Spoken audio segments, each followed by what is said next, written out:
Salam sejahtera. Perkenalkan, nama saya Muhammad Umar. Kali ini saya akan membahas pelajaran keamanan internasional dari Fakultas Hubungan Internasional Universitas Pelita Harapan. Baik, keamanan dalam hubungan internasional semakin tidak hanya memperhatikan keselamatan negara, tetapi juga masyarakat yang ada di dalamnya. Aman berarti tidak terganggu oleh bahaya atau ketakutan. Thomas Hobbes mengingatkan kita, tanpa keamanan tidak ada tempat bagi industri, tidak ada seni, tidak ada sastra, tidak ada masyarakat, dan yang terburuk, ketakutan terus-menerus dan bahaya kematian akan kekerasan. Keinginan akan rasa aman merupakan respon defensif dan melindungi diri terhadap fakta atau ancaman bahaya dari manusia lain. Jika tidak ada orang yang mengancam, kebutuhan akan jaminan keamanan akan hilang. 4 asumsi utama yang mendasari gagasan keamanan-keamanan. Yang pertama itu adalah keamanan dalam apa atau tentang apa. Keamanan adalah suatu kondisi hubungan manusia. Ide keamanan diarahkan pada masalah perbuatan merugikan yang dilakukan orang lain. Yang kedua, keamanan dari apa. Setiap manusia merupakan ancaman potensial karena untuk bertahan hidup dari sumber daya alam yang terbatas. Keserakahan dari sifat manusia ini yang membuat keamanan itu sendiri muncul. Yang ketiga, keamanan dengan cara apa? Keamanan dilindungi dengan menciptakan dinding-dinding, benteng-benteng, dan polisi angkatan senjata. Untuk menjauhkan dari bahaya ketidakamanan muncul ketika beberapa orang tidak menahan diri dan tidak dapat dikendalikan orang lain. Yang keempat, keamanan untuk apa? Keamanan dilaksanakan untuk menikmati kebebasan sebagaimana mestinya, menikmati keuntungan hidup bermasyarakat dengan orang lain sambil membatasi resiko. Selanjutnya saya akan membahas tentang national security. National security secara esensinya tentang nation state mengartikulasikan kemampuan yang mereka miliki untuk melindungi dan memajukan kepentingan nasional mereka yang merupakan elaborasi dari national value mereka. National interest adalah elaborasi dari national value-nya. National interest ada 3 secara vertikal. Yang pertama, survival interest. Kalau keperluan bangsa nggak dipenuhi, maka akan hancur. Yang kedua, important interest atau eksistensinya negara. Yang ketiga, peripheral interest. Tidak terlalu penting buat nation state kayak Amerika. National security itu merupakan real power yang digunakan negara. Secara horizontal, institusinya human, dan sistem kerja pemerintahannya. National state musuhnya adalah dari dalam dan dari luar. International security itu musuhnya dari dalam sendiri. National security itu dari unit subjek manusianya atau dari luar individu. National security berbicara bagaimana negara membicarakan negaranya dalam lingkup domestik dan internasional. National security, law dan ordernya dan bisa dijaga juga di dunia internasionalnya. Titik beratnya itu negaranya. Karena secara esensinya tentang nation state mengartikulasikan kemampuan yang mereka miliki untuk memprotek dan memajukan national interest mereka yang merupakan elaborasi dari national value mereka. Selanjutnya saya akan membahas tentang anarki. Anarki itu sama dengan kesepakatan antara 2 negara atau lebih untuk bekerja sama dalam masalah keamanan bersama. Untuk melindungi diri dari mereka dan ancaman yang umum atau dirasakan. Dengan mengumpulkan sumber daya mereka dan bertindak bersama-sama, mitra-mitra aliansi dapat meningkatkan posisi kekuasaan mereka secara keseluruhan dalam sistem internasional dan keamanan mereka dibandingkan dengan negara-negara di luar aliansi. Intinya anarki adalah perilaku beradab atau ungkapan pandangan yang sangat pesimistis terhadap manusia. Dampak anarki antar negara sangat bergantung pada tingkat analisis tertentu yang menjadi fokus teori-teori yang berbeda dan bagaimana teori-teori tersebut membenarkan karakter dan hubungan antara tingkat yang berbeda. Anarkis dalam konteks hubungan internasional mengacu pada ketiadaan otoritas pusat yang mengatur negara-negara.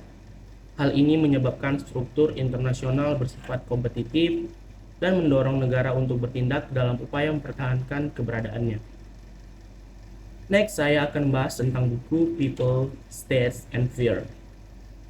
Masalah keamanan nasional dalam hubungan internasional adalah sebuah karya Barry Buzan tahun 1983 yang menjadi salah satu teks dasar studi keamanan. Buku tersebut kemudian direvisi dan diterbitkan pada tahun 1991 dengan judul People, States, and Fear: An Agenda for International Security Study in the Post-Cold War Era. Poin-poin penting dari buku ini adalah yang pertama, memahami keamanan. Buzan berpendapat bahwa konsep keamanan adalah cara yang serbaguna dan berguna untuk mendekati studi hubungan internasional. Yang kedua, hubungan kompetitif. Buku ini mengkaji bagaimana negara dan masyarakat mengupayakan kebebasan dari ancaman dalam lingkungan hubungan kompetitif lintas bidang politik, ekonomi, militer, sosial, dan lingkungan.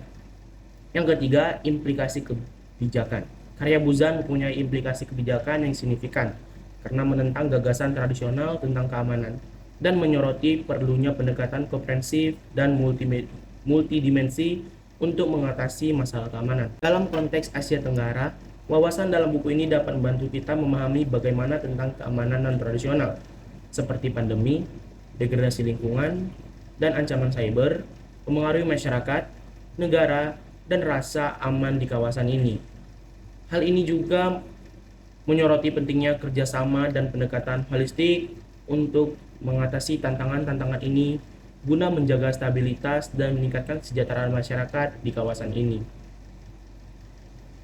Selanjutnya saya akan membahas tentang buku keamanan non-tradisional. Memahami keamanan non-tradisional karya Melly Calbero Anthony adalah memberikan pengenalan komprehensif tentang konsep keamanan non-tradisional. Buku ini membahas isu-isu keamanan kontemporer secara mendalam. Buku ini mencakup berbagai topik dan memberikan pendekatan transnasional untuk memahami masalah keamanan. Poin penting yang bisa diambil dari buku ini adalah transformasi ancaman keamanan dari kekhawatiran tradisional yang berbasis kedaulatan menjadi ancaman kelangsungan hidup non-militer. Pergeseran fokus ini menyoroti keterkaitan para aktor dan isu-isu dalam konteks global dan menekankan perlunya pendekatan holistik terhadap keamanan. Beberapa poin penting yang dapat diambil dari materi ini antara lain, yang pertama adalah perubahan ancaman terhadap keamanan nasional. Setelah berakhirnya Perang Dingin, ancaman terhadap keamanan nasional semakin banyak yang bersifat non-militer. Isu-isu seperti perubahan iklim, kelangkaan sumber daya, penyakit menular, bencana alam, migrasi tidak teratur, perdagangan narkoba, keamanan informasi, dan kejahatan lintas negara menjadi lebih penting dalam konteks keamanan. Yang kedua, pendekatan transnasional dalam memahami keamanan non-tradisional. Keamanan non-tradisional melibatkan aktor dan pemangku kepentingan yang melintasi batas negara. Pemahaman yang transnasional ini membantu dalam merumuskan jalur baru untuk kerjasama internasional yang efektif dalam menghadapi tantangan keamanan. Yang ketiga, keterkaitan antar keamanan tradisional dan non-tradisional. Keamanan tradisional dan non-tradisional saling terkait dan saling mempengaruhi. Dalam konteks anarki, keamanan tradisional lebih berfokus pada ancaman dari luar atau internasional, sementara keamanan non-tradisional melibatkan ancaman yang lebih kompleks dan melintasi batas negara. Yang terakhir atau yang keempat, kesadaran akan keamanan komprehensif. Pergeseran menuju orientasi keamanan komprehensif di Asia Tenggara menekankan perlunya mengatasi tantangan keamanan tradisional dan non-tradisional. ASEAN misalnya telah mengadopsi deklarasi bersama tentang kerjasama dalam bidang isu-isu keamanan non-tradisional, mengakui pentingnya mengatasi masalah ini secara kolektif. Selanjutnya saya akan membahas tentang struktur sosial. Aktor itu agensi yang mempunyai kebebasan untuk berpikir dan bertindak, sehingga agensi itu mempunyai struktur. Struktur adalah pola khas suatu kelompok, seperti hubungan antar individu, individu dengan kelompok, serta antar kelompok. Dalam ilmu sosial, struktur sosial adalah kumpulan pengaturan sosial yang teratur dalam masyarakat yang mempengaruhi tindakan individu. Apa itu aktor? Aktor mengacu pada individu atau kelompok yang berperan dalam interaksi sosial dan mempunyai pengaruh terhadap kebijakan publik. Apa itu agensi? Agensi mengacu pada kapasitas individu atau kelompok untuk bertindak dan membuat pilihan dalam konteks sosial. Apa itu agen? Adalah organisasi atau lembaga yang dibentuk untuk mengatasi permasalahan dan permasalahan sosial. Apa itu struktur?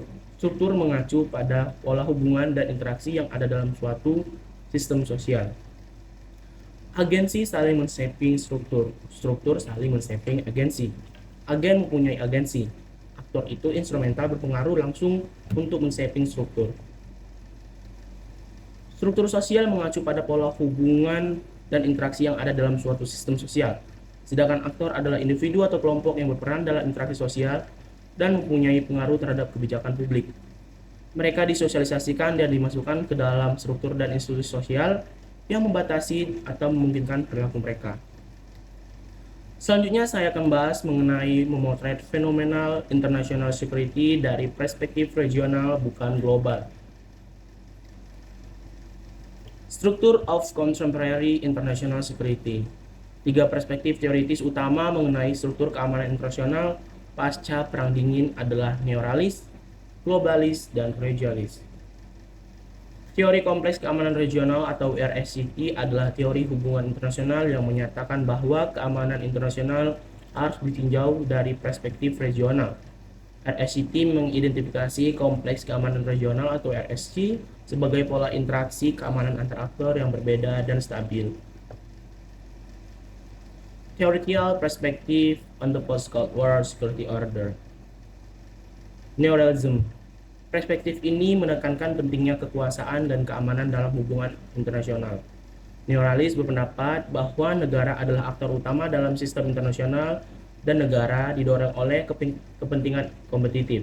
Mereka juga berpendapat bahwa sistem internasional bersifat anarkis, artinya tidak ada otoritas pusat yang menegakkan aturan dan norma.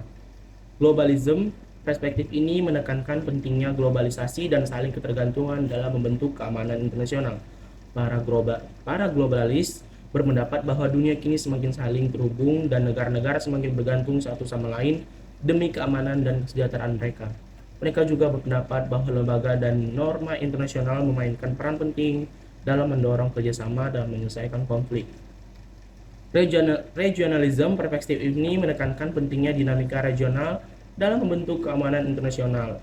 Kaum regionalis berpendapat bahwa kompleks keamanan regional atau RSC adalah pola interaksi keamanan antar aktor yang berbeda dan stabil.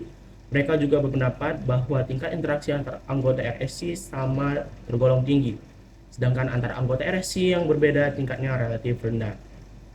Distinguishing the regional from the global. The how and why of distinguishing the regional from the global level. Perbedaan regional dan global. Regional dan global adalah 2 tingkat yang berbeda dalam hubungan internasional. Berikut beberapa perbedaan antara tingkat regional dan global. Regional, kompleks keamanan regional RSC adalah pola interaksi keamanan antara aktor yang berbeda dan stabil. Dinamika regional dapat berbentuk dan dapat berdampak signifikan terhadap keamanan internasional. Global, masalah keamanan global mencakup proliferasi nuklir, terorisme, ancaman dunia maya, dan perubahan iklim. Dapat dianalisis melalui perspektif teoritis yang berbeda, seperti neorealism, globalism, dan regionalism. Membedakan antara tingkat regional dan global penting untuk memahami keamanan internasional. Dinamika regional dapat berdampak signifikan terhadap keamanan internasional, dan pengakuan terhadap lembaga dan organisasi regional dapat membantu meningkatkan kerjasama dan stabilitas regional. Di sisi lain, permasalahan keamanan global memerlukan kerjasama dan solusi global. Baik, sekian dan terima kasih dari saya. Saya harap materi yang saya berikan ini dapat berguna bagi para pendengar dan penonton. Salam sejahtera, saya pamit dan terima kasih.